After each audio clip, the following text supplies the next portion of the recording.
오늘 본문에 보면 마리아와 엘리사벳이 만나는 장면이 나옵니다.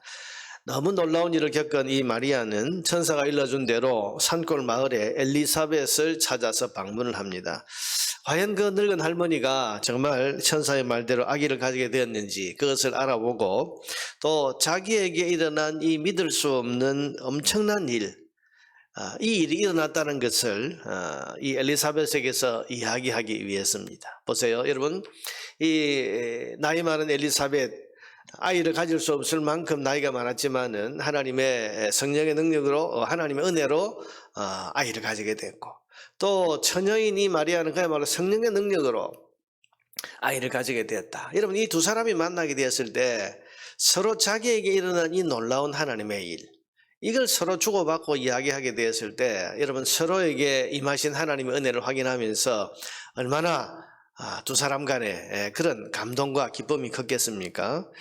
저는 성도의 교제가 이래야 된다고 생각합니다. 성도와 성도를 만나면 무슨 이야기를 나누고 또 무슨 말을 해야 되겠습니까? 바로 자기에게 일어난 하나님의 은혜의 일을 이야기하고 또 저 사람에게 임하신 하나님의 은혜의 이야기를 듣고, 이렇게 자기의 서로에게 일어난 하나님의 은혜의 일을 서로 주고받고 듣고 말하고, 여러분, 이렇게 하는 것이 진정한 성도의 교제 아니겠습니까? 하나님께서는 나에게도 은혜를 주시지만은 하나님을 믿는 다른 성도들에게도 은혜를 주십니다. 그러니 그런 은혜의 사건들을 서로 이야기하면서 하나님을 찬양하고 하나님께 영광 돌리는 것이야말로 성도만이 나눌 수 있는 그런 최고의 교제가 아니겠습니까? 저는 성도의 성도됨이 여기에 있다고 생각합니다. 여러분, 우리가 믿지 않는 사람, 하나님을 부인하는 무신론자들에게 가서 하나님이 내게 주신 은혜의 이야기를 나누면 이게 대화가 되겠습니까? 대화가 안 되는 거죠.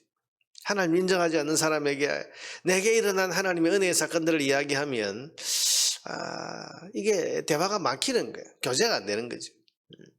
그런데 하나님을 믿는 성도, 그것도 함께 은혜를 체험하고 있는, 이 사람은 지금 여기 마산에 살고 있고 저 사람은 창원에 살고 있지만, 그러나 여러분, 서로 만나면 저 사람에게 일어난 하나님의 은혜의 사건을 들으면서 하나님을 찬양하고, 또 내게 일어난 하나님의 은혜의 일들을 저 사람에게 이야기를 했을 때 내 마음도 기쁘고 신나고 서로 통하지 않습니까? 통한단 말이죠.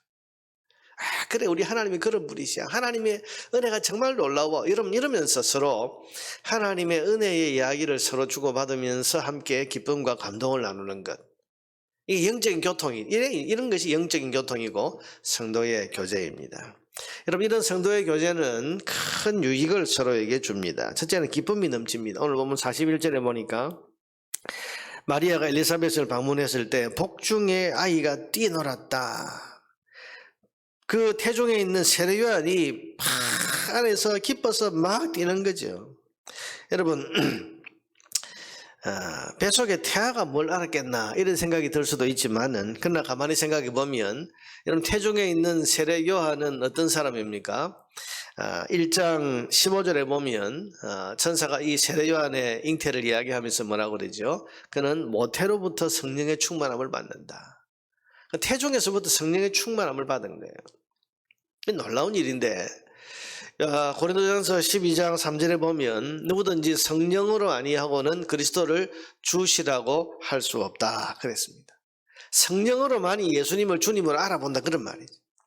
근데 모태로부터 성령의 충만함을 받은 이 세례 요한은 태중에서 이 성령의 충만함 때문에, 여러분, 이 어린 태아가 뭘 모르지만 그러나 이 태중에 있는 예수님을 알아보고 깨닫고 예수님이 주시다는 걸 알고 안에서 막 뛰어노는 겁니다. 이 기쁨이죠. 얼마나 기쁘겠습니까? 세상에 오신 그리스도를 만나 뵙는 기쁨이야말로 여러분, 얼마나 큰 기쁨 중에 기쁨 아니겠습니까?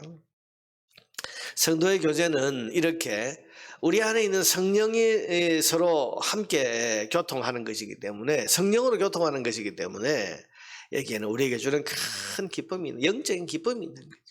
이게 성도의 교제가 주는 기쁨입니다. 둘째는, 성도의 교제는 영적인 지식을 증진시킵니다. 43절에 보니까 내 주의 어머니가 내게 나오니 이 어찌된 일인가. 여러분, 이 엘리사벳도 마리아가 왔을 때에 마리아를 보고는 그냥 자기 복중에 애가 뛰어노는 것을 보면서 이 엘리사벳도 동시에 기뻐하면서 뭐라고 그럽니까? 내 주님의 어머니가 오신다. 이 엘리사벳도 이 마리아 태중에 있는 이 아기가 그리스도라는 사실을 알아봅니다. 어떻게 알아봅니까? 오늘 41절에 보니까 엘리사벳도 성령의 충만함을 받았다. 여러분, 성령의 충만함을 받을 때 예수님을 그리스도로 알아볼 수 있는 겁니다. 예수님을 주님이라고 부를 수 있게 되는 겁니다. 그러니 태중에 있는 세례 요한도 성령의 충만, 그리고 이 어머니 엘리사벳도 성령의 충만함을 받으니까 그 마리아가 왔을 때에 기쁨이 넘치고, 그리고 예수님을 그리스도로 알아보고 그 앞에서 또 예수님을 그리스도로 고백하는 이런 일이 일어나게 되는 것입니다. 여러분, 마리아의 방문이 없었더라면 엘리사벳이 그리스도를 알아보는 이런 영적인 은혜를 누릴 수 있었겠습니까? 여러분, 예수께서 그리스도이신 것을 알게 되는 것이 은혜입니다. 이 은혜는 성령의 충만을 받을 때에 입을 수 있는 것인데, 오늘 마리아와 엘리사벳의 사귐이 이런 성령의 충만함과 은혜를 가져오게 되었습니다. 여러분, 성도와 성도가 만날 때에 그 속에 하나님이 역사하십니다. 성령의 은혜가 있고 성령의 충만함이 있고, 그래서 여러분, 성령을 모신 두 사람이 함께 만날 때에 성령이 충만해져서 그야말로 우리가 가지고 있는 이런 영적인 지식이 더 풍성해지고 그 영적인 지식을 통해서 더 많은 풍요를 누리는 것이, 이게 성도의 교제가 주는 또 하나의 유익인 것입니다.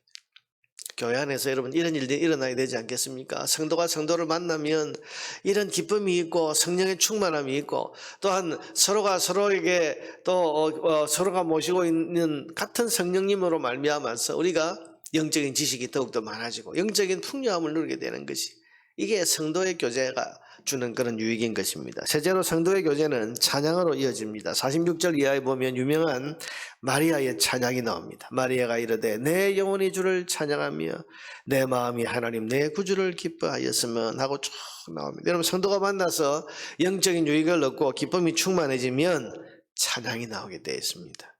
하나님을 찬양하지 않을 수가 없게 되는 겁니다.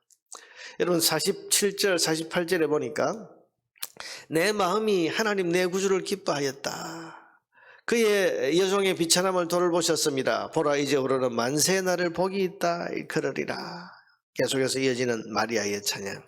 여러분, 성도의 교제가 깊어지면 하나님을 찬양하게 됩니다. 하나님을 향한 찬양은 억지로 되는 것이 아니라, 여러분, 성도가 함께 교제하면서 거기서 하나님의 은혜를 함께 나눌 때 기쁨과 감동을 받고 거기서부터 하나님을 향한 찬양이 나오게 되는 거죠. 하나님은 그런 찬양을 받고 싶어 하시는 분입니다. 초대교회 성도들이 함께 모여서 떡을 떼고 교제를 나누고 했을 때에 사도행전 2장에 보니까 날마다 하나님을 찬미했다. 성도의 교제는 하나님을 향한 찬양으로 나타나게 되는 거예요. 네 번째로, 성도의 교제는 하나님께 영광을 돌리게 됩니다. 49절에서 55절까지의 내용을 보면 결국은 여러분, 이 마리아가 하나님의 영광을 노래하고 있습니다. 하나님이 어떤 분이신가? 하나님은 비천한 자를 높이시는 분이다. 가난한 자를 배불리시는 분이다. 낮은 자를 높이시는 분이다. 하나님은 또한 줄이는 자에게 배부른 것으로 채우는 그런 분이시다. 하나님을 찬양하고 하나님께 영광을 돌리게 되는 거죠. 여러분, 성도의 교제는 항상 하나님께 영광을 올려드리는 것으로 열매 맺어야 됩니다. 성도가 만나서 자기 얘기만 하고 자기 자랑하고 자기 과시만 하고 끝나면 이건 틀림없이 사탄이 틈을 타게 됩니다. 성도가 만나서 밥 먹고 차 마시고 수다 떨다가 일어서면 세상의 교제처럼 그 교제는 허전하고 허무합니다. 만남의 의미가 없습니다. 여러분, 교회 안에 성도의 교제가 점점 약화되는 것은 세상의 교제와 별 다를 바가 없어지기 때문에 결국은 만났을 땐 좋지만 헤어질 때는 허전하고 허무하고 남는 게 없어요. 그러면 여러분, 성도의 교제는 점점 줄어들게 되는 겁니다. 그러나 오늘 이 마리아와 엘리사벳의 만남처럼 사도행전 2장에 나와 있는 이 초대교회 성도들의 그런 교제처럼 하나님의 은혜를 나누고 거기서 성령의 충만함을 함께 받고 하나님을 찬양하고 하나님께 영광 돌리고, 여러분, 이런 어떤 성도의 교제가 계속되면 만나고 싶고 또 만나고 싶고 성도의 교제를 그리워하고 사모하고, 여러분, 그렇게 나아가게 되는 것입니다. 코로나 이후로 성도의 교제가 참 우리가 원하든 원하지 않든 이제 줄어들게 되고 굉장히 제한을 받게 되었습니다. 이 상황이 언제까지 가게 될지는 모르지만, 그러나 여러분, 이런 가운데서도 성도가 서로 만나고 서로 교제하고 서로 돌아보고. 근데 여러분 만나서 밥 먹고 차 마시고 하는 이런 정도가 아니고 그야말로 오늘 마리아와 엘리사벳이 함께 만나서 함께 은혜를 나누는 것처럼 요즘은 여러분 좋은 수단들이 많잖아요. 전화도 있고 혹은 또 뭐 SNS도 있고 뭐 요즘 영상도 있고 여러분 그런 것으로 서로 하나님의 은혜의 이야기를 나누고 내게 임하신 하나님의 은혜를 저 사람에게도 이야기하고 저 사람에게 임한 하나님의 은혜를 듣고 그러면서 하나님을 찬양하고 또 하나님께 영광 돌리고 여러분 그렇게 성도의 교제가 계속 이루어져 갈 때 우리는 기쁨도 얻고 성령의 충만함도 얻고 영적인 많은 유익들도 얻고 하나님 기뻐하시는 그런 하나님의 영광의 찬양을 함께 올려드리는 그런 열매도 맺을 수 있게 되는 것입니다. 우리는 진정한 성도의 교제를 회복해야 됩니다. 우리가 성도와 만날 때 무엇을 할 것인가? 항상 여러분 마리아와 엘리사벳의 이 만남과 교제를 마음에 두고 우리가 성도와 함께 만났으면 좋겠어요. 오늘 이 만남을 통해서 하나님 영광 받으시고 하나님을 찬양하고 영적인 유익이 있어야겠다. 내 이야기가 아니고 세상의 잡담과 수다가 아니고 하나님의 은혜의 이야기를 서로 나누는 것이 이게 우리를 유익하게 한다. 이 마음을 가지고 우리가 성도의 교제를 힘쓸 때 성도의 교제가 주는 그런 기쁨과 유익이 우리 가운데 충만해지게 될 것입니다. 오늘 마리아와 엘리사벳의 교제와 같은 진정한 성도의 영적 교통이 여러분들에게도 이루어지기를 주님의 이름으로 축원합니다.